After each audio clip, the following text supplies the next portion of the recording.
ตัวนี้ลงเลย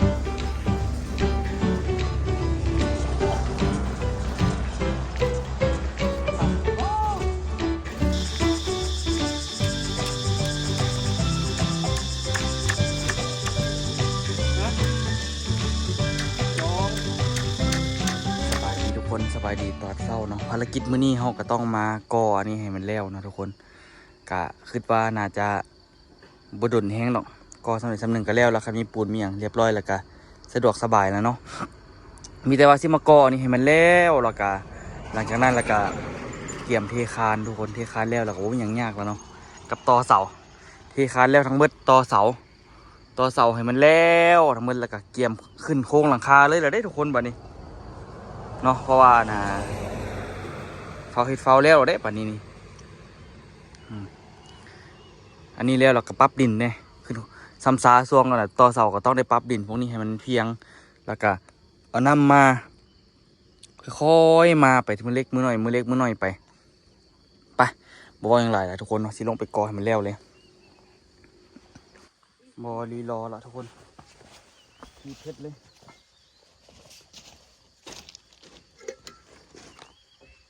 มันบ่มีคู่นะพ่อเก็บติดไปก่อน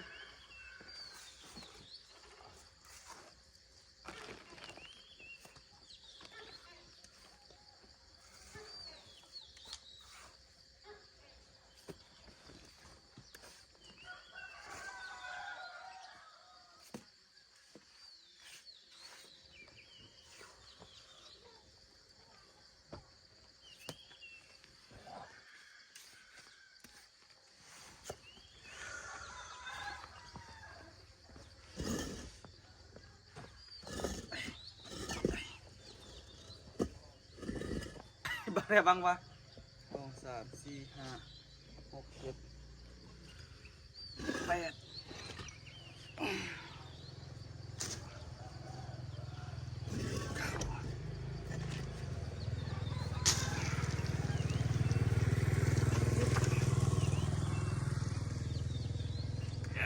ถ้าแค่นักว่าบอกนี่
พ่อไปเจอตักปูนนะมันซะขึ้นยาก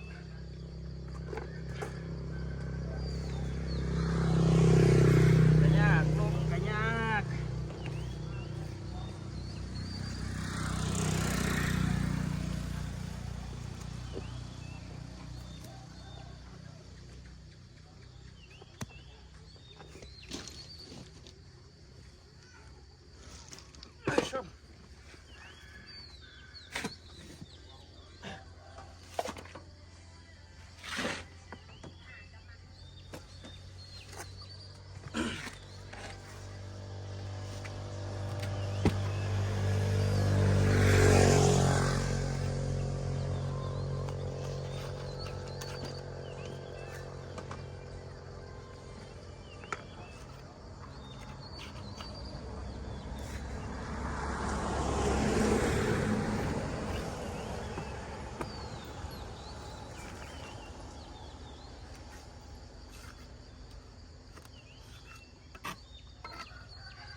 ก็อยากยากนะทุกคนมันนะมันอยู่ลึกเนาะสำคัญที่สุดมันบุยบนยางต้องได้ให้ตัวแบบเพื่อนแบบเต็มที่เลยตัวบอกเพื่อนมาได้เนาะ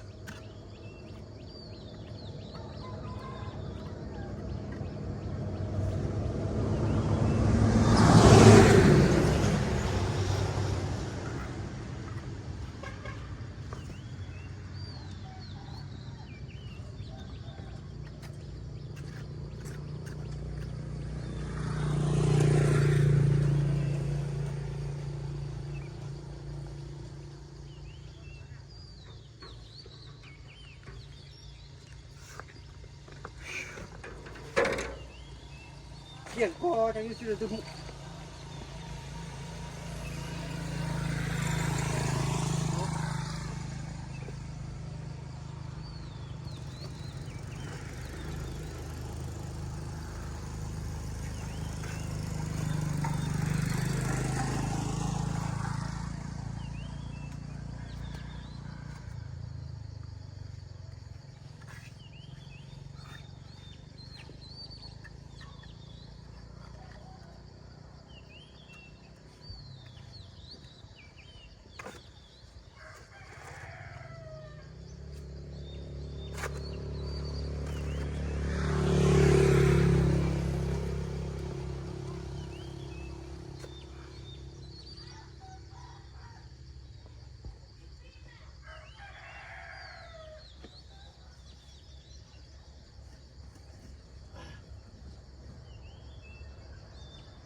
ยังไม่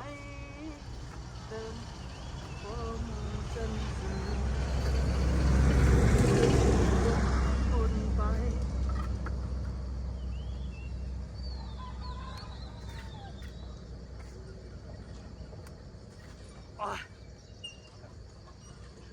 เอาอย่าง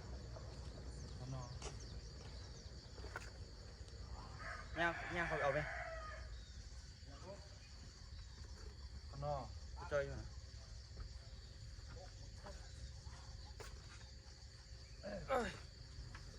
ไม่แมทประแทกคนไปดิ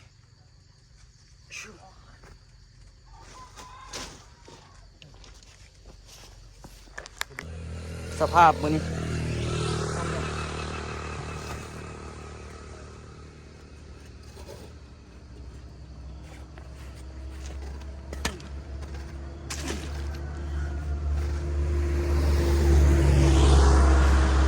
ต้องได้เหยียบตัวนี้ลงเลย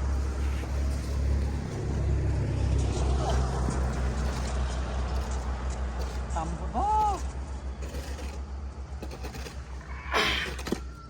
หนักขนาด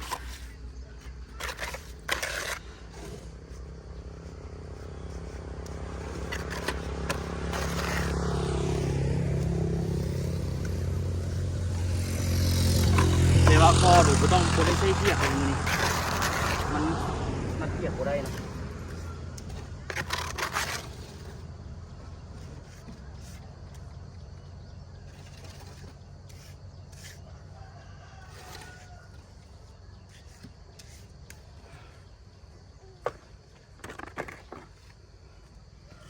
เจ็บหลังกันนะทุกคน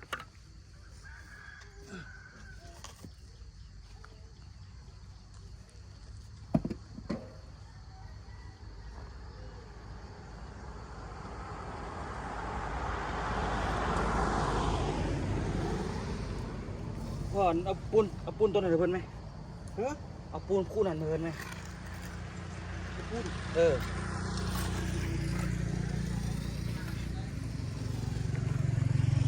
ปูนปูนน้ำเพิ่นน่ะ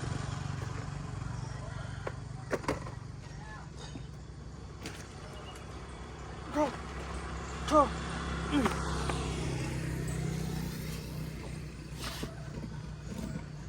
ปูนอันนี้ยัดเข้าไปกับบ่ได้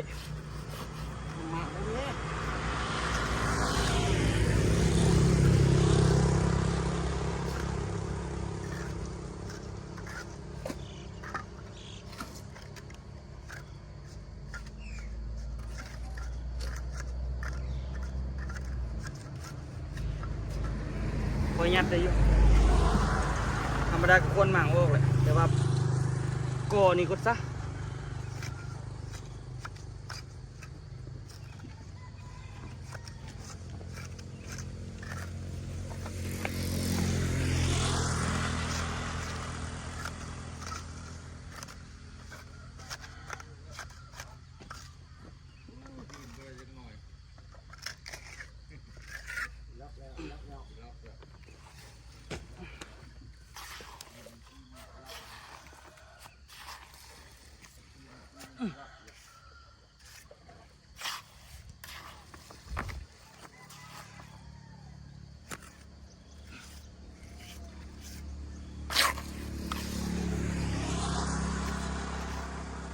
เห็ดอันนี้บ่มันง่ายๆเลยทุกคนเลย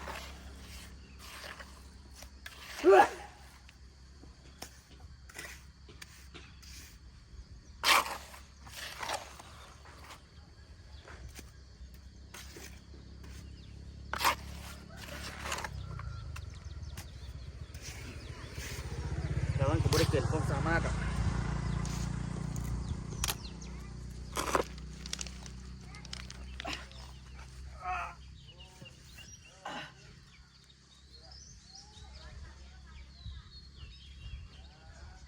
หลักๆกับมีแต่หลังนี่เลยที่มัน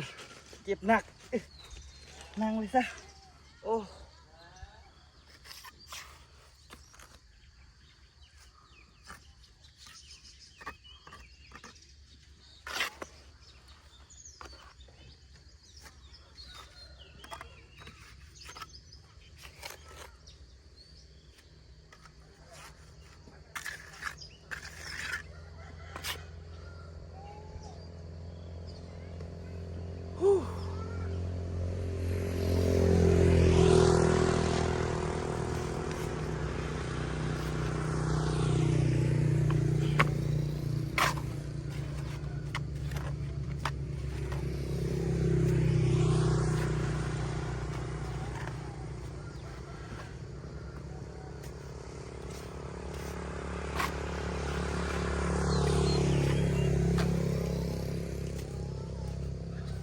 เต็มที่กับงาน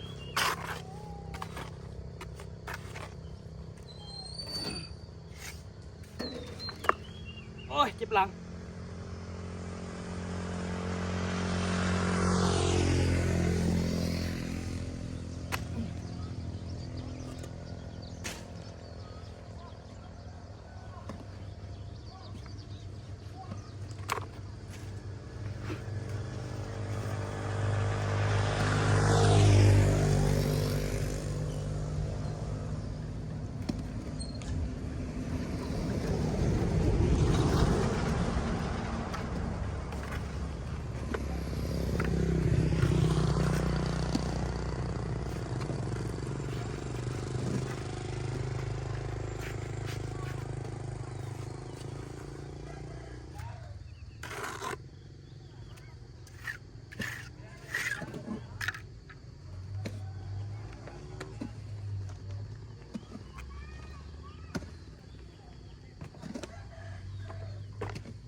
แล้วละเด้อเสาหนึ่งเนาะแล้วแถวหนึ่งเดี๋ยวต่อมาสิมาเฮ็ดอันนี้กินข้าวแล้วก่อนพอสุดกำลังแกะแบบทุกคนโอ้ถือว่าละเอียดดีอยู่เฮ็ดสุดนี่ปูนเข้าดีอยู่คานถือว่าสมบูรณ์แบบ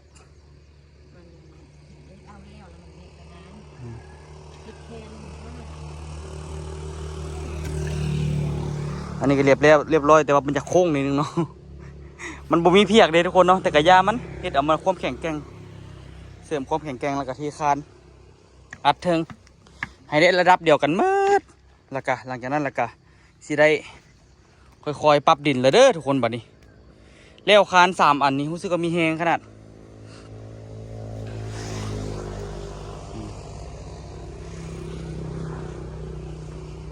ตัวนี้ก็เรียบร้อยเนาะแล้วไปเรียบร้อยละก็ถือว่าเติบหนึ่งแล้วนะทุกคนแล้วเวียกคานทั้งหน้านี่โอ้เวียกอื่นนี่สบายเลยทุกคนโอ้มีอย่างยากเลยไปกินข้าวกัน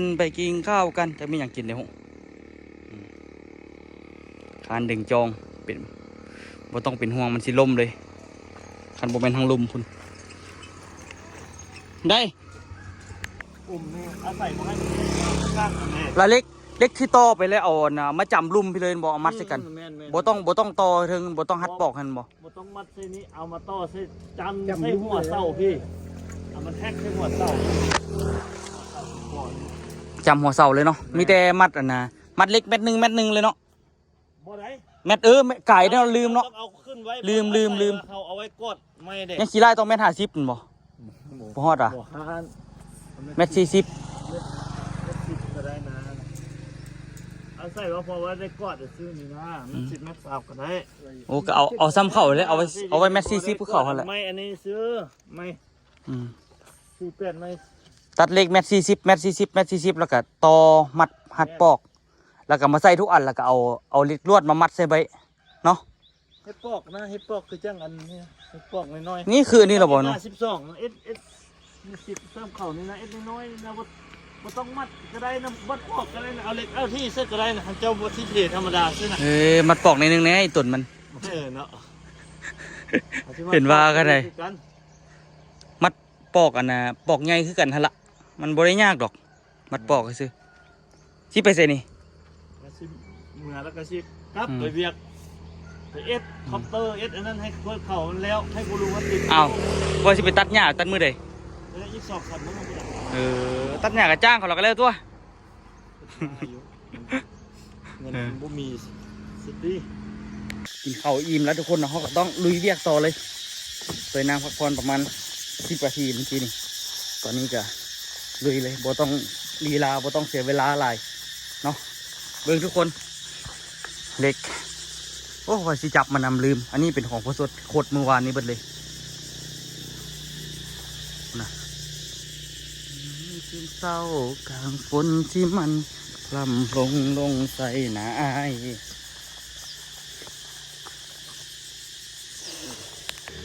เบิ่งทุกคนตอนนี้นี่กาเตนี่เรียบร้อยเนาะพอจอยงัดอันนี้ออกมาพอดีคักบ่พอจอย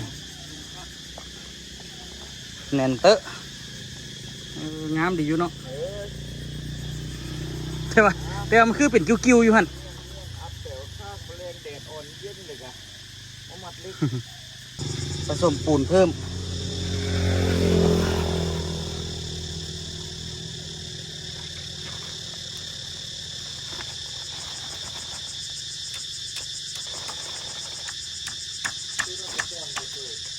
ฮะสอง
อ้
ฮ้อนก็ฮ้อนเปียกก็นัก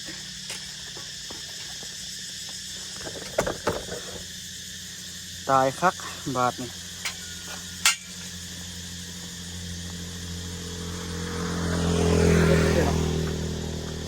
จกนี่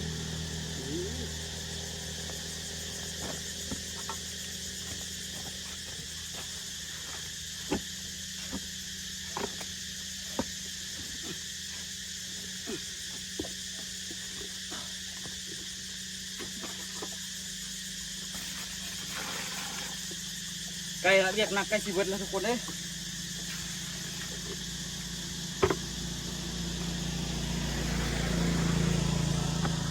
เราบ่ได้เรียกตัดหลังคาแห้งฮ้อนเลยดิ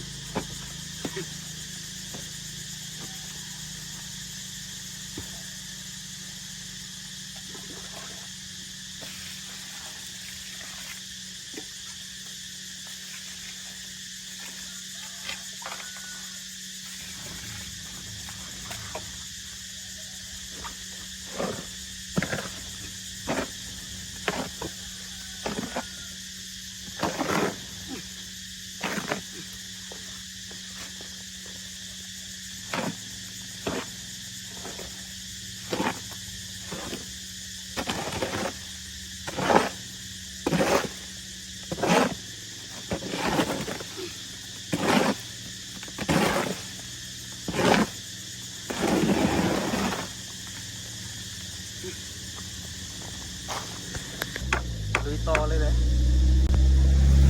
ลุยต่อ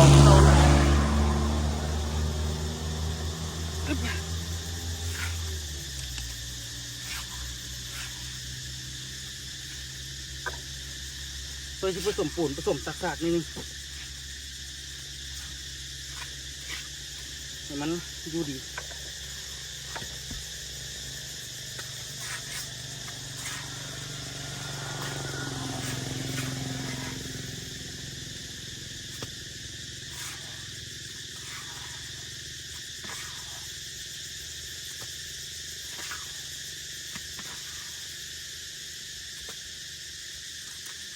ปูนคิดลงเป๊ะๆอันนี้เลยทุกคนเนี่ย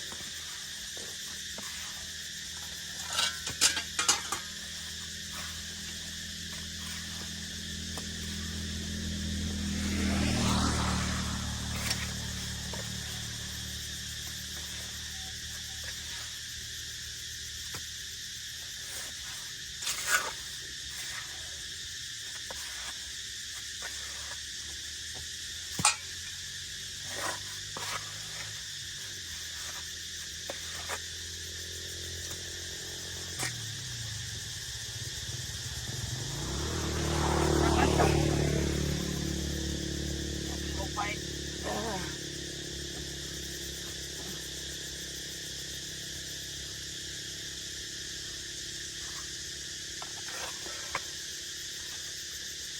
ปูนลงไป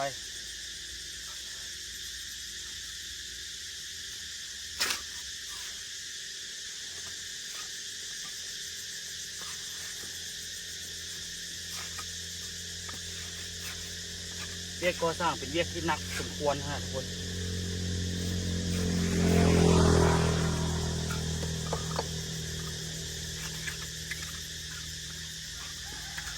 ควรเลยเรียกนักเลยนักหลายอย่างนักขนนักแบกนักจม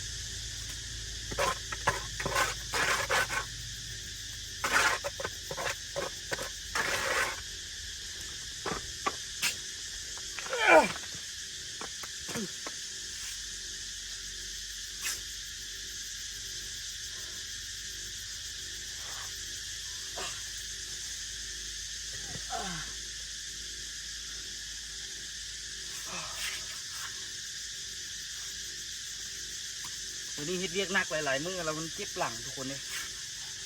มันหลังบุคือเก่าแล้วเฮ็ดอย่างมันกันก่อนใด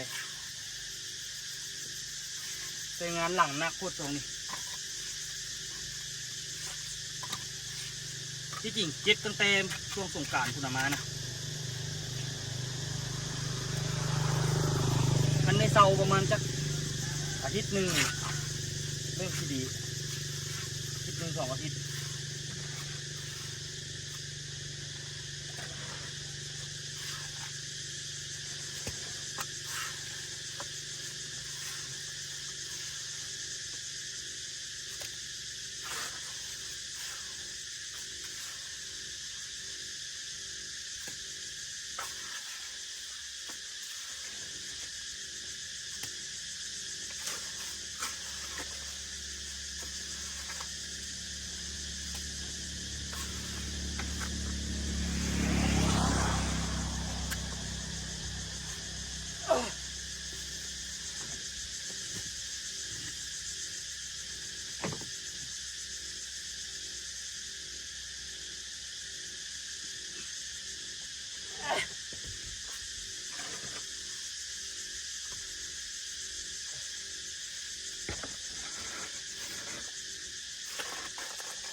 โอเค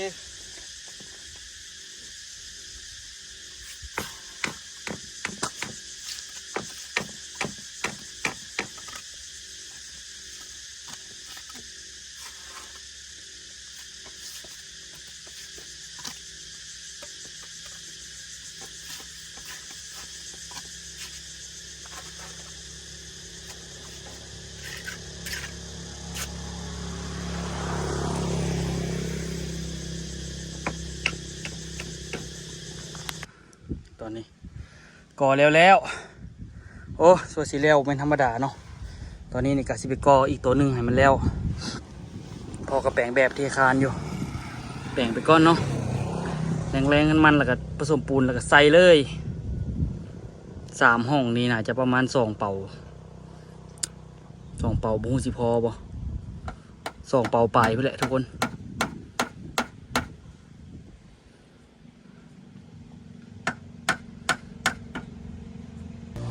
อัดอย่างเดียวทุกคนตอนนี้นี่ก็คือที่ผสมปูนต่อเนาะเบิ่งปูนมืดขึ้นยากที่ไปผสมไม่ขนาดพอสดกะตีแบบเรื่อยๆต้องก็อยากเฮ็ดอันนี้ให้มันแล้วเนาะคือที่ตอนแรงเวลาชิ้นที่เทอันนี้ตีไปไว้นี่อันนี้ตัวกอไม้เนาะซื้อกิ๊กบัดนี้ผมมีคำว่าบ่ซื้อเลยแต่ว่าปูนมันเบิดตอนนี้กอก็สิแล้วนะปูนมันเบิดก่อนก็ต้องผสมเป็นเป่าเลยแหละเพราะว่าบ่เสียเวลาตอนแรงมากับผสมหินใส่แล้วก็แล้วปูนที่เหลือก็ได้เทคานจบไปเหลือจาก3 อันนี้แล้วก็เหลือ1 2 3 4 อันแล้วก็จบเดี๋ยวสิไปลบน้ำพอต้นตาลยังมือแรงเบิ่งให้เรื่องต่อเสา เทปอันนี้เนาะเป็นยังไงฝากทุกคนติดตามด้วยทุกคนเด้อเดี๋ยวตัวซีเฮ็ดให้มันแล้วมื้อนี้สิก่อให้มันแล้วเนาะเดี๋ยวสิผสมปูนใหม่เนาะฝากติดตามคลิปหน้าทุกคนเนาะฝากติดตามคลิปต่อไปเรื่อยๆนะเฮากะสู้มานั่นนี่แหละทุกคนเรื่อยๆนำกันเนาะสำหรับคลิปนี้บ๊ายบายทุกคนเดี๋ยวเจอกันคลิปหน้าเด้อสบายดีฮ้อนแฮง